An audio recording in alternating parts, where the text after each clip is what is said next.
Hello, നമ്മൾ ഇന്ന് ആലത്തൂരിൽ നിന്ന് ഇരട്ടക്കുളത്തേക്ക് പോകുന്ന വഴി ഇരട്ടക്കുളം ജംഗ്ഷനിലായിട്ട് ഒരു തട്ടുകട കണ്ടു.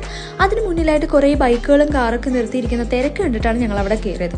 രണ്ട് ചേട്ടന്മാർ നല്ല സ്പീഡിൽ പൊറോട്ട അടിക്കുന്നുണ്ട്. അതിൻ്റെ ഒപ്പം തന്നെ ഈ ചേട്ടൻ ആ പൊറോട്ടയൊക്കെ പരത്തി ചൂടോടെ തന്നെ ചുട്ടെടുക്കുന്നുണ്ട്. അങ്ങനെ നമ്മളും അവിടുത്തെ സ്പെഷ്യലായ പൊറോട്ടയും ബീഫ് കറിയും തന്നെ പറഞ്ഞു. അപ്പോൾ നമുക്ക് കിട്ടിയതെന്ന് പറഞ്ഞു കഴിഞ്ഞാൽ നല്ല മൊരിഞ്ഞ ചൂട് പൊറോട്ടയും അതുപോലെ തന്നെ ആവി പറക്കണ നല്ല ചൂട് ബീഫ് കറിയും തന്നു. പിന്നെ എനിക്കിവിടെ ഭയങ്കര ഇഷ്ടപ്പെട്ടൊരു കാര്യം എന്താണെന്ന് വെച്ച് കഴിഞ്ഞാൽ അവർ ഗ്രേവി നമുക്ക് എത്ര വേണമെങ്കിലും തരും. അതും വെള്ളം പോലെയുള്ള ഗ്രേവിയൊന്നും അല്ല, നല്ല തിക്കായിട്ടുള്ള ബീഫ് കറിൻ്റെ ഗ്രേവി തന്നെയാണ് തരുന്നത്. അതെനിക്ക് ഭയങ്കര ഇഷ്ടപ്പെട്ടു. പിന്നെ ഈ ചേട്ടനോട് സംസാരിച്ചപ്പോഴാണ് ഈ ഭക്ഷണം ഇവരുടെ വീട്ടിൽ തന്നെ ചേട്ടൻ്റെ വൈഫും അനിയൻ്റെ വൈഫും കൂടെ ഉണ്ടാക്കുന്നതെന്ന് പറഞ്ഞത്.